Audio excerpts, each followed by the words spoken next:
BJP ने उम्मीदवारों की दूसरी लिस्ट जारी की है। बड़ी जानकारी है इस वक्त की। और करनाल से पूर्व मुख्यमंत्री मनोहर लाल चुनाव लड़ेंगे। बड़ी जानकारी फरीदाबाद से कृष्णपाल गुर्जर चुनाव लड़ेंगे।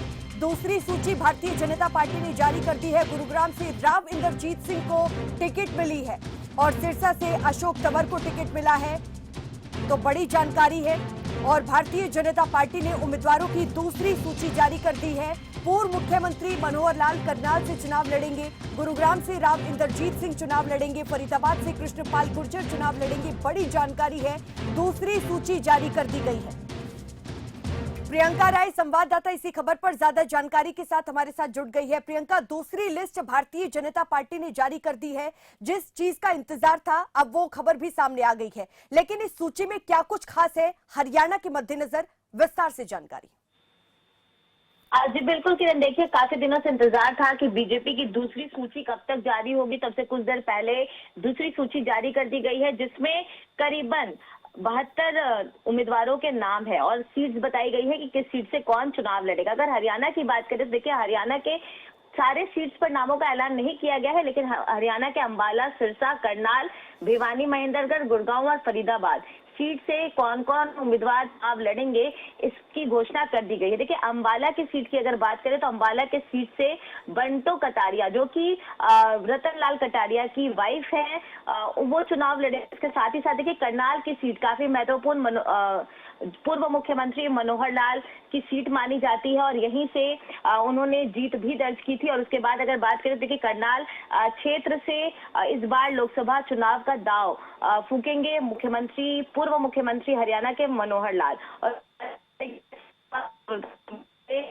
कृष्णपाल गुर्जर फरीदाबाद से चुनाव लड़ेंगे और वहीं गुड़गांव से राव इंदरजीत सिंह चुनाव लड़ेंगे। और उसके साथ ही साथ देखिए सिरसा की सीट काफी महत्वपूर्ण हो जाती है, क्योंकि अशोक तंवर जो हाल फिलहाल ही बीजेपी में शामिल हुए थे, उनको टिकट दी गई है। सिरसा से अशोक तंवर चुनाव लड़ेंगे। तो देखिए साफ तौर पर जो समीकरण पहले भी हमारी ओर से, खबरफास्ट की टीम की ओर से बताया जा रहा था कि अंबाला के सीट से बंटो कटारिया को जगह मिल सकती है, तो इस बात की पुष्टि हुई। उसके साथ ही साथ देखिए सिरसा की सीट जहां से सांसद है अभी मौजूदा सुनीता दुग्गल, ऐसा माना जा रहा था कि उनका टिकट कट सकता है और ऐसा ही देखने को मिला। अशोक तंवर की ज्वाइनिंग के बाद ये सुगबुगाहट और भी तेज हो गई कि सिरसा से अशोक तंवर को जगह मिल सकती है। तो इस बार अशोक तंवर सिरसा से बीजेपी के टिकट से चुनाव लड़ते हुए नजर आएंगे। तो वहीं पूर्व मुख्यमंत्री हरियाणा के मनोहर लाल करनाल से जो है वो लोकसभा चुनाव मैदान में उतरेंगे और वहां से उम्मीदवार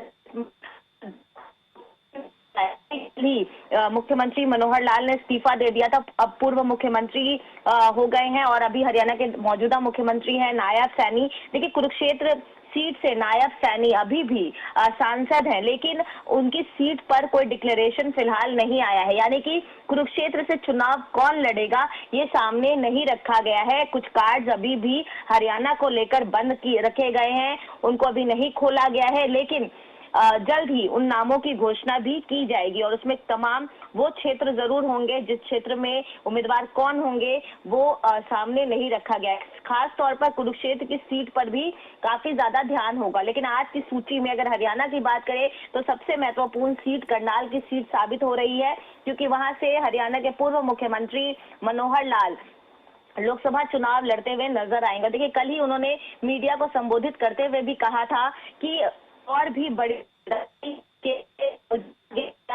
और जिस तरीके से पार्लियामेंट्री अफेयर्स बोर्ड तय करेगी मैं उस हिसाब से आगे के रास्ते को तय करता हुआ नजर आऊंगा। तो वहीं अशोक तंवर की भी जब बीजेपी में ज्वाइनिंग हुई थी तो ये कहा गया था कि क्या टिकट या फिर चुनावी मैदान में उतरने के वादों के साथ आपकी बीजेपी में एंट्री हुई है, तो साफ तौर पर उनका कहना था कि बीजेपी किसी भी तरीके के वादे पहले से नहीं करती, जो जिस काबिलियत का होता है उसकी काबिलियत को देखते हुए पार्टी डिसीजन लेती है और पार्टी के डिसीजन को सब मानता है। तो कहीं ना कहीं देखिए सिरसा के सीट से अशोक तंवर को इस बार जगह दे दी गई है। अशोक तंवर वहां से चुनाव लड़ते हुए नजर आएंगे। लेकिन देखिए फिलहाल अभी कई ऐसे सीट है जिसे सुरक्षित रखा गया है, जिसमें कुरुक्षेत्र का सीट काफी महत्वपूर्ण है। सोनीपत का सीट काफी महत्वपूर्ण रहा, क्योंकि सोनीपत से सांसद रमेश चंद्र कौशिक ने खुद भूपेंद्र सिंह हुड्डा को हराया था। तो कहीं ना कहीं ये तमाम जो सीट्स है, हिसार पिछले दिनों ये हिसार सीट से जो सांसद वो अब बीजेपी किसको टिकट देती है, इस पर भी काफी ज्यादा नजरें बनी हुई थी। लेकिन इस बार की सूची में हिसार को जगह नहीं दी गई है। जल्द ही जब तीसरी सूची आएगी तो सूची में हिसार की सीट पर भी कौन बीजेपी का उम्मीदवार होगा ये साफ हो जाएगा। लेकिन फिलहाल जिस तरीके की तस्वीरें सामने देखी, भिवानी महेंद्रगढ़ का सीट, कई नाम चले, ऐसा लगा कि चौधरी धर्मवीर सिंह का टिकट कट गया, यानी कि इस बार उनको टिकट नहीं मिलेगा। लेकिन जो पैनल ने नाम भेजे थे उन नामों में कई ऐसे नाम रहे, आखिरी क्षण में चौधरी धर्मवीर सिंह का नाम भी उसमें जोड़ दिया गया था, ताकि मुख्यमंत्री खुद चाहते थे कि उस समय के मुख्यमंत्री मनोहर लाल खुद चाहते थे कि चौधरी धर्मवीर सिंह को टिकट दिया जाए। और इस क्षेत्र में क्योंकि उनका दबदबा भी रहा है और इस क्षेत्र में कहीं ना कहीं कांग्रेस की ओर से भी कुछ ऐसे चेहरे खड़े होते रहे हैं जिनका पारिवारिक गढ़ माना जाता है और उनको हराना चौधरी धर्मवीर सिंह की ख्याति रही। चीज को देखते हुए, कामकाज को देखते हुए भी जगह दी गई है और भिवानी महेंद्रगढ़ सीट से चौधरी धर्मवीर सिंह को इस बार भी जगह दी गई है। तो वहीं देखिए गुड़गांव की अगर बात करें तो राव इंदरजीत सिंह, यानी कि वो चेहरा जिसको काफी लोकप्रिय चेहरा माना जाता है वहां का, और उसके साथ ही साथ देखिए सुगबुगाहट चल रही थी कि राव इंदरजीत सिंह चाहते हैं कि इस बार उनके बेटे का नाम आगे रखा जाए, आगे किया जाए, लेकिन इस बार भी उनके नाम को आगे रखा गया, उनको टिकट दी गई है। यानी कि गुड़गांव के क्षेत्र से एक बार फिर से राव इंदरजीत सिंह चुनावी मैदान में उतरेंगे। तो वहीं फरीदाबाद का क्षेत्र देखिए, कृष्णपाल गुर्जर, लोकप्रियता की कोई कमी नहीं है इनके पास। देखिए केंद्र में केंद्रीय राज्य मंत्री भी रहे, कई महत्वपूर्ण जिम्मेदारियों को भी संभाला। अगर हरियाणा की बात करें तो हरियाणा के फरीदाबाद के विकास में इनका महत्वपूर्ण योगदान माना जाता है। और अगर बात करें जो कास्ट फैक्टर होता है तो कास्ट फैक्टर में भी गुर्जर बहुमूल्य क्षेत्र और दिया गया, यानी कि देखिए इन 6 के 6 सीट्स पर तमाम समीकरण को साधने की पूरी कोशिश की गई है और उन नामों को काफी सोच विचार के बाद आगे किया गया है। अब चुनावी मैदान में जब ये सब नाम जो हरियाणा से आगे रखे गए हैं 6 के 6 जिलों के, जब इनको आगे किया जाता है, क्षेत्रों के नामों को आगे किया जाएगा तो किस तरीके से चुनावी विसाद होगा, क्योंकि इंतजार ये भी करना होगा कि इनके नामों के सामने आने के बाद कांग्रेस कौन कौन से उम्मीदवार को करती है। देखिए क्योंकि बहुत सारे ऐसे सीट्स हैं जिस पर कांग्रेस ये कह रही है कि उनके पास मेजॉरिटी है और उनके जीत के दावे भी वो बहुत काफी पुख्ता रूप से कर रहे हैं। तो कहीं ना कहीं इन तमाम सीट्स पर कांग्रेस की ओर से कौन उम्मीदवार होगा, किस तरीके की कंपटीशन होगी, ये काफी ज्यादा महत्वपूर्ण हो जाता है। लेकिन फिलहाल जो सूची सामने आई है इससे ये साफ हो चुका है कि इन 6 के 6 लोकसभा क्षेत्रों में काफी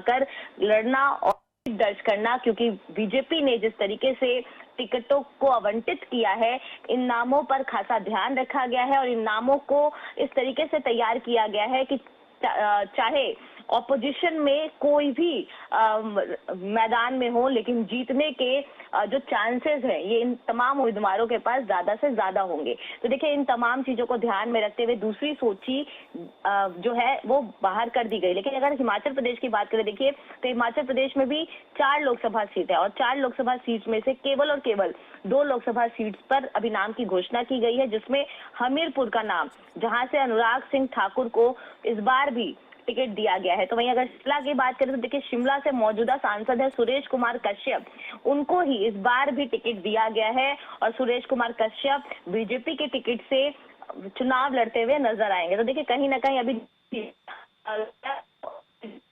सीट पर घोषणा नहीं की गई है और उसके साथ ही साथ देखिए जिस तरीके से अलग अलग राज्यों के समीकरण को साधने की कोशिश की गई है उसमें गुजरात, कर्नाटक, मध्य प्रदेश, महाराष्ट्र, तेलंगाना, त्रिपुरा, उत्तराखंड, ये तमाम ऐसे राज्य हैं जिनके नामों की घोषणा की गई है। इसमें भी कुछ सीट्स को सिक्योर रखा गया है।